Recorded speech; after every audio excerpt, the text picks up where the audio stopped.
أشهد أن لا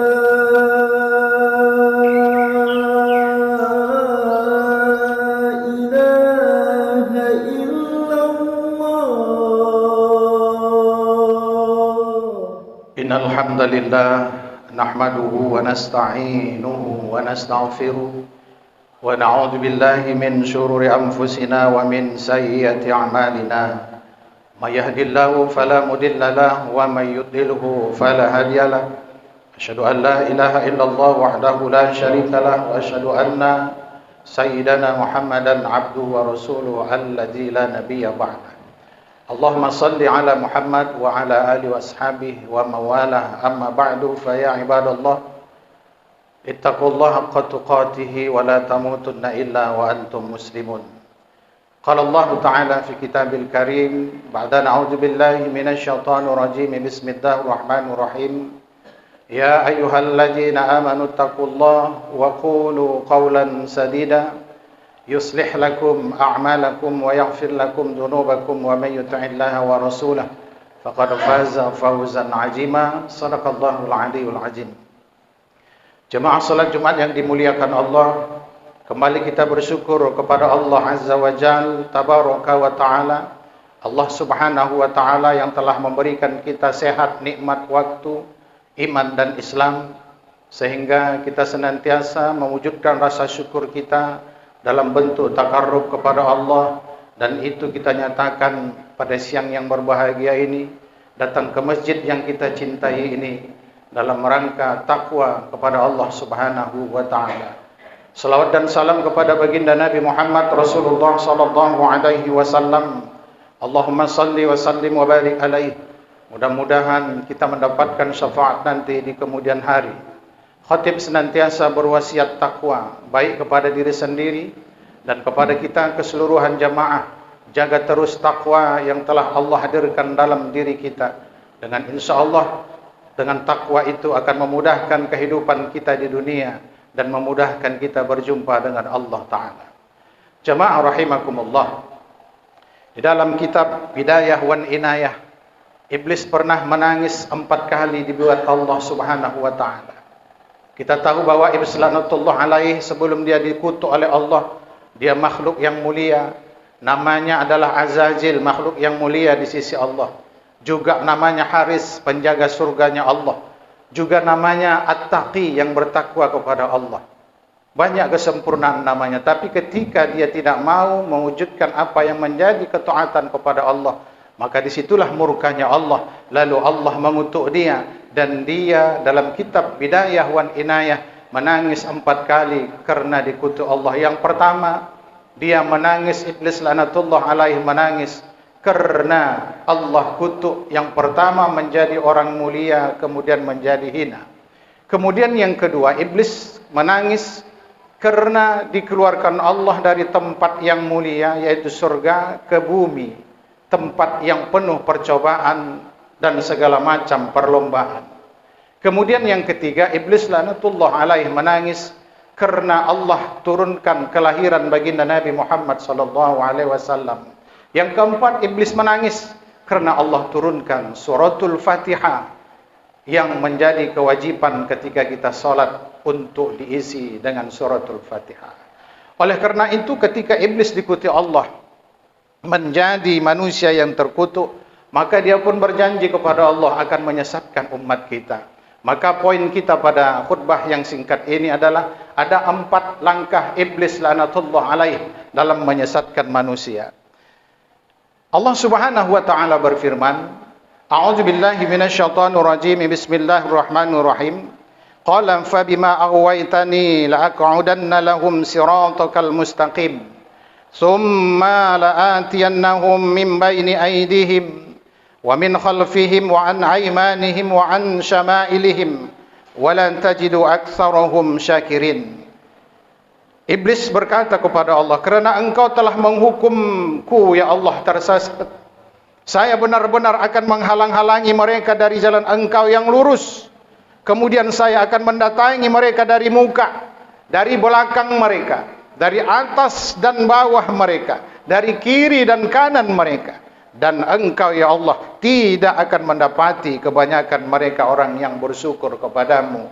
Quran surah Al-A'raf ayat 16 dan 17. Begitu jelasnya Allah Subhanahu wa taala dalam firman-Nya mengapakan langkah-langkah syaitan yang ditempuh oleh iblis laknatullah dalam rangka menyesatkan umat manusia supaya apa? Dia punya teman nanti di dalam nerakanya Allah Subhanahu wa taala. Lalu apa langkah-langkah iblis dalam menyesatkan manusia? Yang pertama adalah menghiasi kebatilan. Qala rabbi bima aghwaytani la uziyanna lahum fil ardi wa la ughwiyannahum ajma'in. Inilah dialog iblis ketika bersama dengan Adam. Tuhanku, sebab engkau telah memutuskan bahwa aku sesat, pasti aku akan menjadikan mereka memandang baik perbuatan-perbuatan maksiat di muka bumi, dan pasti aku menyesatkan mereka semuanya. Kebatilan adalah upaya untuk menampakkan berbagai perbuatan buruk dan batil seperti indah dan baik, sehingga para hamba-hamba Allah Subhanahu wa taala tergiur melihatnya, tidak sadar dan lupa bahwa perbuatan tersebut adalah perbuatan yang buruk di sisi Allah Subhanahu wa taala. Ibnu Qayyim al-Jauziyah mengatakan, di antara tipu iblis laknatullah dalam menyesatkan manusia itu adalah yang pertama perbuatan syirik. Kita bisa bebas dari perbuatan syirik jali, syirik yang nyata. Kita yakin hari ini tidak ada orang yang bertuhan kecuali Allah Subhanahu wa taala. Tapi dalam syirik khauf, kita kadang-kadang lupa bahwa bodrek itu ampuh menghilangkan penyakit, hilang sifat Allah yang maha kuasa. Bahwa dokter itu bisa menghilangkan penyakit, hilang sifat Allah yang maha sempurna. Itu syirik khauf yang kita kadang-kadang terbenam ke dalamnya. Kemudian apa kata Ibnu Qayyim al-Jauziyah? Yang kedua, mengingkari sifat-sifat Allah sebagai perbuatan untuk mensucikan Allah dari berbagai sifat-sifat menyerupai makhluk. Bahwa Allah itu laisa kamitslihi syai', tidak serupa Allah sesuatu dengan yang baru. Bahwa Allah itu tidak akan pernah serupa dengan makhluk yang diciptakannya. Kemudian yang ketiga, meninggalkan amar ma'ruf nahi mungkar yang dianggap sebagai alat toleransi terhadap sesama. Jamaah rahimakumullah, ini yang hilang. Ketika ada orang yang beramar ma'ruf nahi mungkar, mereka dibilang sebagai antek-antek anti toleransi. Ketika ada di kampung kita ini yang berbuat maksiat, kita tidak ada yang mau tampil amar ma'ruf nahi mungkar pun kalau ada. Banyak juga dari orang yang muslim mengatakan, amar ma'ruf nahi mungkar. Dia tidak tahu sebaik-baik umat kuntum khairu ummati. Sebaik-baik umat di antara kamu adalah mereka yang beramar ma'ruf nahi mungkar. Kemudian bersifat munafik, pinplan, ambivalen. Tanggal 27 November nanti banyak manusia-manusia yang munafik. Banyak manusia yang bermuka dua, ambivalen. Kemudian jamaah rahimakumullah. Kemudian yang kedua, apa cara iblis laknatullah alaih dalam menyesatkan manusia? Fawaswasa ilaihi syaitan qala ya Adam hal adulluku ala sajaratil khuldi wal mulki la yabla. Kemudian syaitan membisikkan pikiran jahat kepada Nabi Adam dan berkata, hai Adam, maukah saya tunjukkan kamu pohon khuldi, pohon kekekalan dan kerajaan yang tidak akan binasa. Allah telah larang, tapi segala genap upaya dikatakanlah pohon khuldi itu adalah pohon yang ketika dimakan maka tidak akan pernah binasa. Kembali Ibnu Qayyim mengingatkan bahwa yang dimaksud dari ayat tersebut adalah suka akan sesuatu yang indah, yang enak dan menyenangkan. Kemudian yang kedua, suka dengan kekuasaan dan kebesaran. Berapa hari ini kita lihat orang yang tersesat suka dengan kekuasaan, kebesaran, kalau bisa sampai mati pun dia pegang tetap kekuasaan itu. Kemudian yang ketiga, ingin untuk selamanya menikmati kenikmatan tersebut. Yang ketiga jamaah rahimakumullah, memberikan nama-nama ketaatan dengan nama-nama yang menakutkan dalam mengerikan. Ini pernah terjadi beberapa waktu yang lalu, simbol-simbol keagamaan. Betapa orang-orang yang memakai celana cingkrang kemudian berjanggot, dibilang mereka teroris. Padahal pakaian mereka pakaian sunnah. Tapi karena dicap dengan simbol-simbol kemunafikan dari iblis laknatullah alaih, saudara kita yang menjalankan pakaian sunnah lalu berjenggot, dicap mereka teroris oleh negara kita sendiri. Kemudian jamaah rahimakumullah, siapa mereka yang dikatakan simbol-simbol yang menakutkan? Nabi Musa dan Nabi Harun alaihissalam, mereka dituduh tukang sihir. Qalu inna hadza lasahirani yuridani ay yukhrijakum min ardikum sihrihima wa yadhhaba bi tariqatikum musla. Mereka berkata, sesungguhnya dua orang ini, orang-orang antek-anteknya, mengatakan bahwa mereka ahli sihir yang hendak mengusir kamu dari negeri kamu dengan sihirnya dan hendak melenyapkan kedudukan kamu yang utama. Padahal Musa dan Harun adalah Nabi Allah yang Allah berikan mukjizat yang tongkatnya bisa merubah ular besar memakan ular-ular kecil milik tukang sihir Firaun. Yang terakhir jamaah rahimakumullah, Nabi kita Muhammad sallallahu alaihi wasallam dituduh dengan berbagai macam-macam sebutan. Hari ini orang-orang orientalis mengatakan bahwa Nabi kita itu Nabi yang kuat daya seknya. Kenapa? Sampai istri Nabi itu 13. Kita yakin dan percaya itu adalah perkataan mereka yang tidak tahu dan mau tahu bagaimana kehidupan dan sifat Rasulullah sallallahu alaihi wasallam. Dulu orang-orang kafir Quraisy mengatakan, "Wa ma sahibukum bimajnun." Dan temanmu itu Muhammad itu adalah bukan orang gila. Dulu Nabi kita Muhammad dituduh tukang sihir, tukang tenun, orang gila. Kenapa? Karena menyampaikan yang hak. Lalu hari ini itu akan terjadi dan kita hadapi.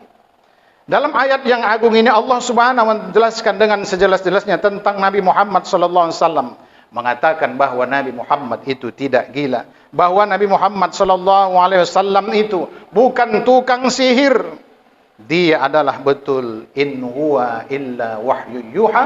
Tidak ada satupun perkataan, perbuatan, tingkah, pola Nabi kita Muhammad sallallahu alaihi wasallam kecuali yang diwahyukan Allah Subhanahu wa taala. Nabi kita tidak pernah berdosa, menyalahi janji, berkhianat kepada sesama manusia, sehingga apa yang dikatakan orang-orang kafir jahiliyah dulu kepada Nabi Muhammad adalah kebohongan yang belaka. Dan hari ini juga banyak orang yang membohong-bohongi, mengotak-atik kebajikan, keburukan dari segala apa yang dilakukan Nabi kita Muhammad sallallahu alaihi wasallam.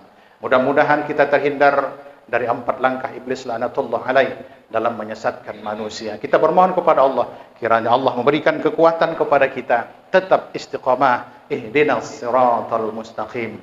Barakallahu li wa lakum fil Qur'anil azim wa nafa'ani wa iyyakum bima fihi minal ayati wa dzikril hakim wa taqabbal minni wa minkum tilawatah innahu huwal ghafurur rahim.